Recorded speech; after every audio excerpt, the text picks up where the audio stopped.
Salut les tarophiles et bienvenue sur cette nouvelle vidéo. J'avais envie de faire une nouvelle vidéo questions-réponses, voilà comme on a déjà fait par le passé.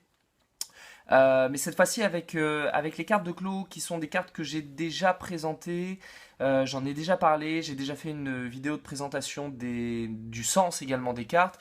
Et je sais que beaucoup d'entre vous du coup se sont procurés des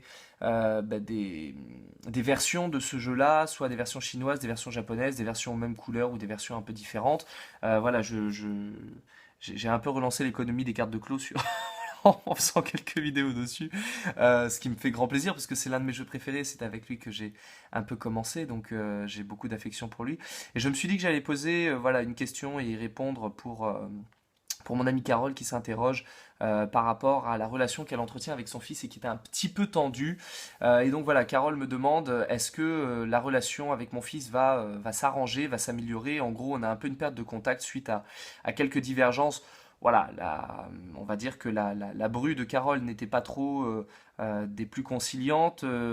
Carole a un tempérament relativement de feu. Je crois qu'on peut dire ça, tu ne m'en voudras pas. Et que du coup, voilà, les choses se sont un peu mal passées. Et puis, évidemment, comme toute personne amoureuse, le fiston a décidé de prendre parti pour la personne qu'il aimait, plutôt que pour le bon sens de sa mère. Et donc, du coup, la relation est un peu fâchée et le lien est un peu tendu. Et donc, l'idée, c'est de savoir comment les choses peuvent évoluer, comment est-ce que la relation est susceptible d'avancer. Donc, on va essayer de voir ça avec toujours beaucoup de légèreté, hein, sans tomber dans le dramatisme, parce que c'est pas la peine de se foutre la rate au courbouillon. Hein. Encore une fois, les cartes ne sont que des morceaux de carton. Il ne tient qu'à nous, évidemment, de changer un peu les choses. Et donc, du coup, je vais les étaler, parce que c'est vrai que d'habitude, moi, j'aime bien garder en main les jeux pour toucher les cartes, sauf que là elles sont et nombreuses et grandes et épaisses et que c'est pas évident et que je suis pas pianiste et que j'ai pas non plus des tractopelles à la maison pour manipuler les cartes, donc ça se fera comme ça. Du coup l'idée c'est de voir un petit peu comment les choses peuvent évoluer avec le fiston, et moi je vous propose le tirage suivant. Le tirage suivant sera, la première carte va représenter comment la relation risque d'évoluer si on ne change rien, si on ne fait rien. On va étirer une première carte. Tac. La deuxième représentera ce qu'il risque de se passer si on fait quelque chose, si on essaye de changer quelque chose, si on essaye de prendre les choses en main. Qu'est-ce qui pourrait se passer? Et la dernière, ce serait qu'est-ce qu'il serait bon de faire, quel chemin serait positif d'emprunter pour que la relation renoue correctement, puisque c'est un peu le désir évidemment de Carole de pouvoir retrouver son fils et de pouvoir essayer de détendre les choses. Donc on va aller trouver une dernière carte qui serait le conseil. Tac, celle-ci elle me plaît bien.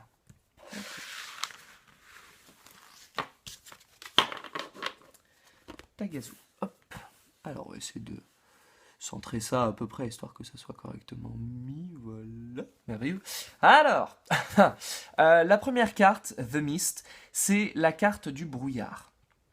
La carte du brouillard, c'est une carte qui nous parle dans nos relations de la distance, du fait de ne pas se voir ou de mal se percevoir. Quand on est dans le brouillard, on voit mal les choses, on ne distingue pas clairement ce qui se passe, on manque de détails. Et effectivement, en ce moment, la relation qu'entretient Carole avec son fils est un peu à distance. Il ne donne pas beaucoup d'informations, il ne donne pas beaucoup de nouvelles, juste le strict minimum. Oui, je vais bien. Voilà, c'est un peu court. C'est un peu court, on n'en fait pas grand-chose. Et la situation risque effectivement de perdurer dans ce sens-là tant que quelque chose ne sera pas fait. Là, si on ne fait rien, la situation reste dans le brouillard et la relation, du coup, reste distancieuse et un peu froide. La deuxième carte, The Watery, c'est la carte de l'eau. Ça, c'est ce qui pourrait se passer si on en parle, si on parle, si on fait quelque chose, si on agit. La carte de l'eau est une carte qui est assez duel parce que c'est une carte générique. On a quatre cartes, enfin, on a deux cartes maîtresses qui sont la carte de la lumière et la carte des ténèbres, et quatre cartes génériques ou gardiennes qui sont la carte de l'eau, du vent, de la terre et du feu. Et là, en l'occurrence, nous sommes sur une carte générique qui, des fois, mérite d'être un peu précisée par une autre carte parce qu'elle peut être très globale et très générale. La carte de l'eau, c'est une carte qui va nous parler beaucoup des émotions, d'être submergé. Alors là, ça pourrait nous dire, en gros, que ça nous permettrait de vider les vannes, de lâcher un peu tout ce qui encombre. La carte de l'eau, c'est une carte qui fluidifie les choses. Là où on avait le brouillard, c'est-à-dire quelque chose de vaporeux, où on était dans une relation très disparate. Le brouillard, c'est de l'eau, mais sous forme de gaz, et on ne peut pas l'attraper, on ne peut pas le toucher, on ne peut pas le sentir. Ça se noie partout, mais ça n'est pas saisissable. Là, la carte de l'eau, elle est complétée par celle-ci, parce que là, on dit c'est si on ne fait rien, et là, c'est si on fait quelque chose. Et du coup, on voit les oppositions entre les deux, et là, l'opposition, c'est que, en gros, la carte de l'eau, c'est un brouillard qui s'est condensé. C'est-à-dire que la relation qui était disparate à la base, si on fait quelque chose, la relation devient beaucoup plus dense, beaucoup plus matérielle. C'est-à-dire qu'on reprend de la relation, on peut reparler à la personne. Donc en gros, ce que ce jeu est en train de nous dire, c'est que, Carole, si tu fais quelque chose, en faisant quelque chose, cette relation qui semble t'échapper un peu, insaisissable, où ton fils semble ne pas être très présent, au moment où on arrive dans la carte de l'eau, là, à ce moment-là, les choses deviennent plus fluides et plus denses. À ce moment-là, le brouillard insaisissable où on essaye d'avoir des nouvelles et où on n'y arrive pas, avec la carte de l'eau, on a des nouvelles. On a des nouvelles, ça communique, l'eau fait fluidifier, donc ça nous met en communication. D'autant plus que c'est en plus de ça une carte beaucoup d'émotions, donc avec la carte de l'eau, on partage des émotions. Donc là, en l'occurrence, ça pourrait être pas mal. On pourrait, pour le fun, aller chercher une autre carte, histoire d'en savoir plus. Hop, tac, voilà, super, on tire la carte des jumeaux, The Twin. Alors, The Twin, voici ce qui se passerait si on faisait quelque chose. The Twin, la carte de jumeaux, c'est la carte qui met en relation. On a une association entre deux personnes, donc encore une fois, tac, on se remet en relation, la communication repasse à nouveau. Donc il faut faire quelque chose. Et qu'est-ce qu'il faut faire? C'est la carte The Glow. The Glow, c'est une carte qui vient de la carte de la lumière, c'est un peu le cran en dessous, on va dire en quelque sorte.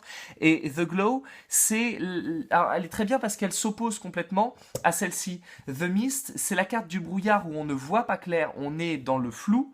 The Glow, c'est celle qui met de la lueur, de la luminosité, qui met en lumière les choses. Donc l'idée, c'est qu'il y a peut-être des choses qui n'ont pas été dites, ou qui n'ont pas été dites correctement. The Glow, c'est quelqu'un qui met de la lueur, de la luminosité, de la lumière, mais avec tendresse et avec délicatesse. On n'est pas dans une explosion de lumière comme avec la carte du feu ou avec la carte de la lumière. On n'est pas sur quelque chose de vif. On est sur, quand on regarde la carte, on est sur quelque chose de très tendre. On est sur quelque chose de délicat. Et plutôt que d'aller dire, voilà, moi ça me fait chier que tu sois avec elle parce que je ne l'aime pas. On va plutôt aller parler simplement avec beaucoup de compassion et beaucoup de tendresse, du style, en gros, voilà, je donne ça comme ça, je suis pas dans l'histoire, mais je sais que tu l'aimes, et même si même si avec moi le courant ne passe pas idéalement, moi je l'aimerais quand même parce que je sais que tu l'aimes et que ça doit donc être quelqu'un de bien et que moi je t'aime de toute façon plus que nos divergences, et que je voudrais quand même que tu comprennes que tu me manques et que je veux quand même te voir, et que si c'est avec elle, ça sera avec elle et que ça sera très bien comme ça, et que je respecte ta vie avec elle et il n'y a aucun souci. Je voudrais juste te dire que je suis très blessé quand j'ai pas de nouvelles et que j'aimerais vraiment qu'on partage un peu. C'est vraiment l'idée d'amener son cœur, on amène vraiment son cœur. On n'est pas du tout dans un jugement. On n'est pas dans une révélation du genre il faut que je te dise la vérité, parce que ça ne démarre jamais bien une discussion quand on l'entame comme ça se finit toujours très très mal. Donc là l'idée c'est véritablement de pouvoir l'amener avec cœur et de pouvoir éclaircir les choses qui n'ont pas été éclaircies. Et pour toi Carole, puisque tu m'en as parlé, tu m'as dit que voilà, tu sentais qu'elle n'était pas claire ta bru. Ben non, effectivement, il y a quelque chose dans votre relation qui n'est pas encore éclairci. Et ce serait peut-être bien d'éclaircir ça avec justement beaucoup de cœur, pour essayer de dissiper le brouillard de malentendus qui persiste. Et ça, si on le fait, à ce moment-là, on peut se réaccorder. Plutôt que d'aller dans le conflit et de dire je veux que tu quittes cette blondasse parce qu'elle est insupportable et que je la sens pas, ce qui ne mènerait à rien, faut pas rêver. Peut-être que l'idée effectivement de l'amener avec cœur et avec tendresse et en montrant ses blessures et ce qui nous fait mal, à ce moment-là aurait peut-être un peu plus d'effet. Donc voilà pour cette question avec une réponse un peu rapide, illustrée par le clos. J'espère Carole que ça t'apporte en tout cas des éléments. Et puis pour vous qui regardez cette vidéo, j'espère que ça vous permet de voir un peu comment le jeu peut fonctionner. Si vous avez aimé la vidéo, n'hésitez pas à mettre un petit pouce bleu ou un commentaire ou les deux.